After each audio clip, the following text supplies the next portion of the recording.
The one self alone exists eternally.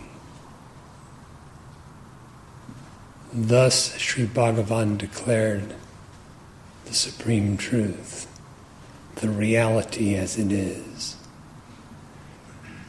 the same that he reveals in eloquent silence.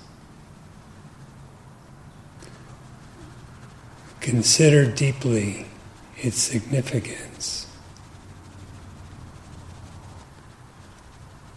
If it is one self, then it must necessarily be bodiless. For if it were embodied, it would be a multiplicity.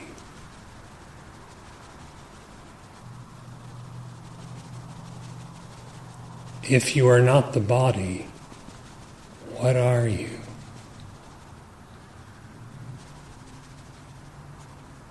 If you are not the body, activity, inactivity, and bodily attributes and states do not pertain to you.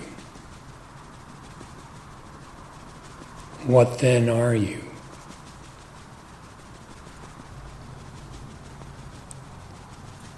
The one self alone exists, he says.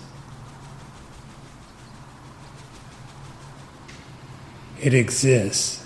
It is existence.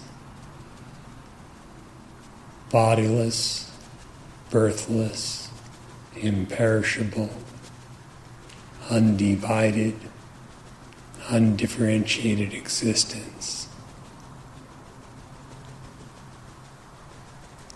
And this is eternally so.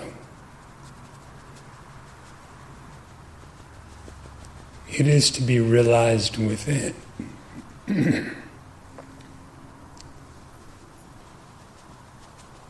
Within signifies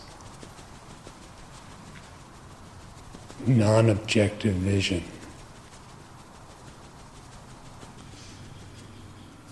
It is within you, yet it is without you in the sense of being devoid of an embodied individuality.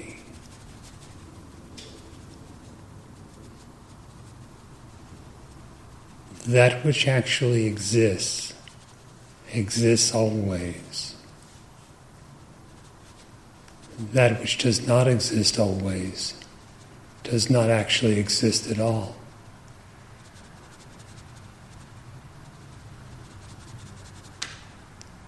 What is it that exists eternally? The eternal abides as the eternal. The transitory cannot possibly do so. The reality comprehends itself, for it exists. It is existence.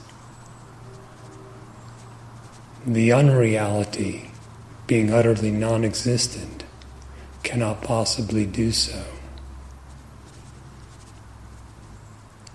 So when we are told to look within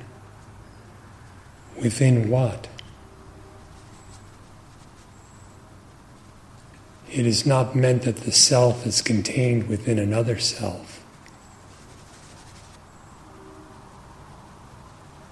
If there is the idea of another self, yourself in addition to the one self that alone exists eternally, find out, who am I? If there is an I, there will also be a this, an individual in an objectified sphere of experience, regarded as an external world. Is there an I?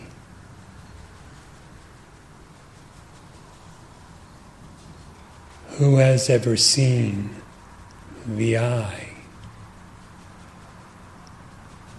If it is assumed to exist, to be be one's identity. For whom is this assumption? Like this, one should profoundly inquire, and thus identify entirely with that one self which alone exists eternally.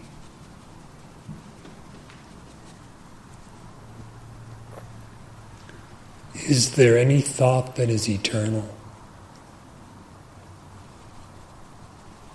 Then none of them can be you. Is there any such thing as a non-objective thought? Then none of them can be you. The very idea that a thought exists, for whom is such a supposition?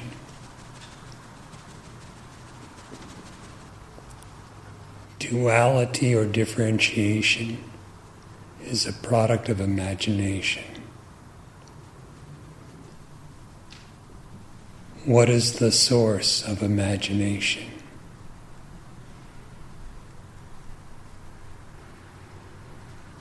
If you deeply inquire to know yourself, you will find the source of imagination, the seed from which it springs, to be missing. The one self alone exists eternally. If this is known, you yourself are that which is known. And in this is found blissful immortality.